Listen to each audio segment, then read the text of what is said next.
Hello everyone and welcome back to my YouTube channel. Today I'm back with a Christmas card using Clearly Besotted. I have some sort of a different Christmas card than normal, using some soft pink in the background, yes. I have this adorable basic grid stamp set from Clearly Besotted and I thought of making some lovely backgrounds with it. And then I realized when I started on this card that I hadn't used it since I got it.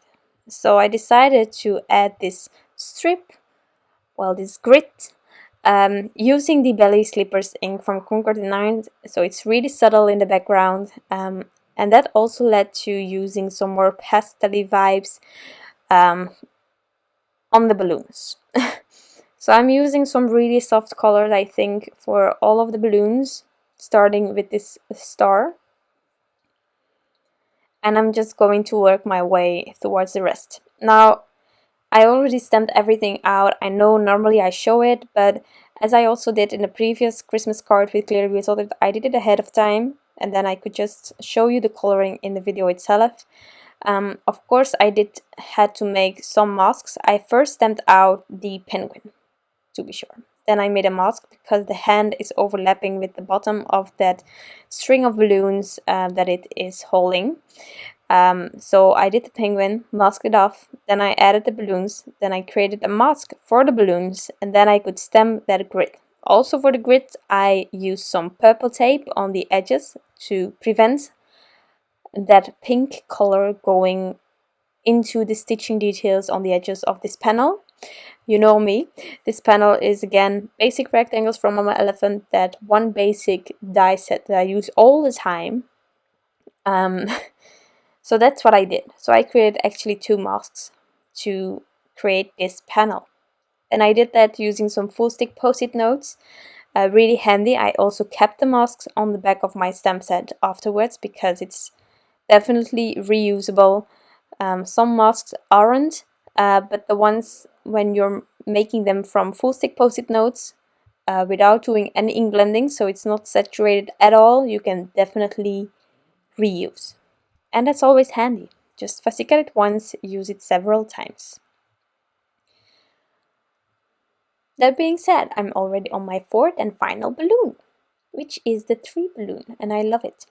Okay, so I'm trying, while I'm coloring, to keep a wide border sort of around my Copic markers. I got it previously as a question also in the comments, which you can always ask. If you have any questions, you can ask me. I will respond to you, and if I can and recall it, then I will talk about it in another video as well.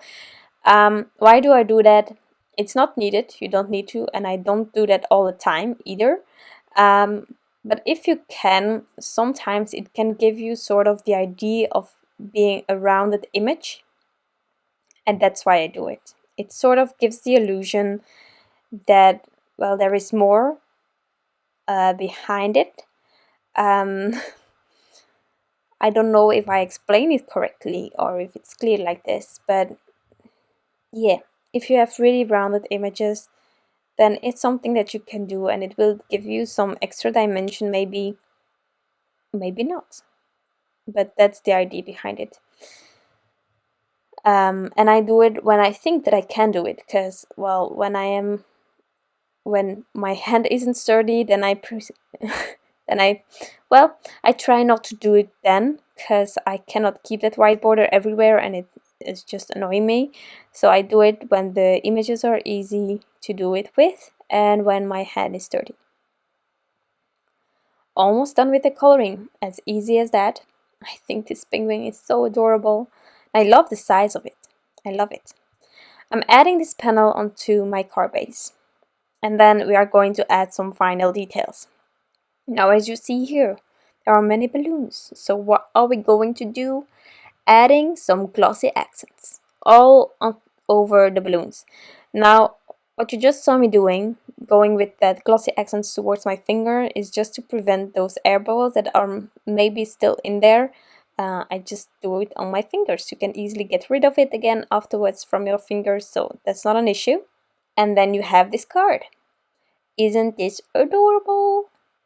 So I hope that you enjoyed this video. It was a really short one. but I think a really fun one. If you did, give it a thumbs up. I would truly appreciate it.